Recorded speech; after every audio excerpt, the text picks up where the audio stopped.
keep up with the price hikes. Nearly 60% of renters, in fact, were hit with an increase in the past 12 months. That's according to a study from Freddie Mac. But only 38% of those renters say they got a raise.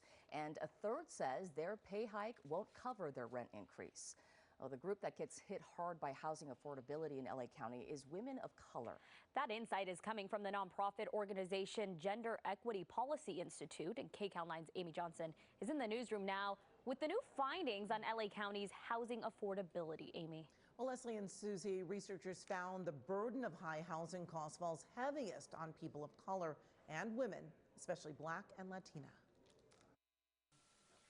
LA rents are some of the highest in the country, but who is affected isn't necessarily equal, according to a new study. The burden of the housing crisis falls largely on women and people of color, particularly on Latinas and on Black women. Nancy Cohen is the president of the Gender Equity Policy Institute. They looked at who is suffering the most in LA's housing crisis and explained why women suffer the most. These groups are paying much more for rent. They're spending much more of their income on rent.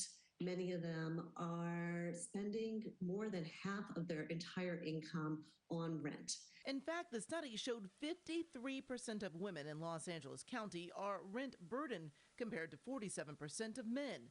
1 in 3 Black women renters spend more than half their income in housing, and 3 in 5 Latino-led households are rent burdened. Gender inequality and discrimination is still a very real thing in American society, and it has real impact on people's lives. Cohen says they started the study during the pandemic when so many people were struggling to pay the rent, but she hopes help is on the way. And Cohen says she expects some key decisions from legislatures on the issue in the next few weeks. She's hoping they will focus on ways to accelerate gender and racial equity, not only in LA County, but across the country. I'll send it back to you. Amy, thank you. Students all across Southern California are heading back to class after 2 tough pandemic years. And while we often hear from educators and officials, we wanted to hear directly from those most affected, the students. Kcal Dt's Chris Holmstrom met with students at the William Meade Boys and Girls Club who shared their challenges and insights. By a show of hands, who's excited for school to start? Out of the 13 students we spoke to, only 1 hesitantly raised their hand. I asked this 7th grader why she was so hesitant. I don't really want to go back to school because of all the work we have to do. So I just want, I wanted summer to be a little longer. An honest answer.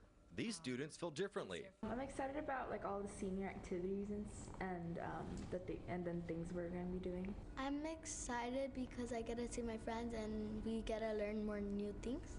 But with excitement comes the first day jitters. Meeting new people, meeting my new teachers, getting lost in the new campus. Now that I'm going to middle school, I feel like I might have a little bit of anxiety. I'm really nervous as to whether or not I will be able to balance my school life and my extracurriculars with just like my personal life. We chatted about a variety of topics, including one that is top of mind for most parents, safety. Surprisingly, when asked if they had any fears about going back to school in light of the Uvalde school shooting, they all said no. But when I asked about bullying at school, that was a different story. By a show of hands, how many of you have been bullied? About half of them raised their hands. According to cyberbullying.org, early reports suggest bullying significantly decreased during the pandemic. But with more kids going back to the classroom, experts say they need to be prepared to take active steps to prevent a resurgence, both in person and on social media. How did that make you feel when you were bullied? It hurt my feelings, I guess, and I just felt very different. Felt like if people were seeing me different than how I am. I have been bullied. At my old school, they told me like I don't belong. I was getting bullied from when I was in 1st grade all the way to 8th grade a lot. So it was just kind of really difficult to deal with at times, and I just didn't know how to react to it. Whether it's bullying or just anxiety, experts say these students can bounce back.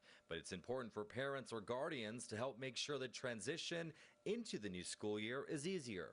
You can't avoid all types of anxiety, so normalizing it is just going to be key. You are not the only child on campus. You are not the only teen here who is going to get lost on their first day, who is going to have take a few days to really make those new friends. Nick Coons with the Boys and Girls Club says another tip for parents: spend time with them.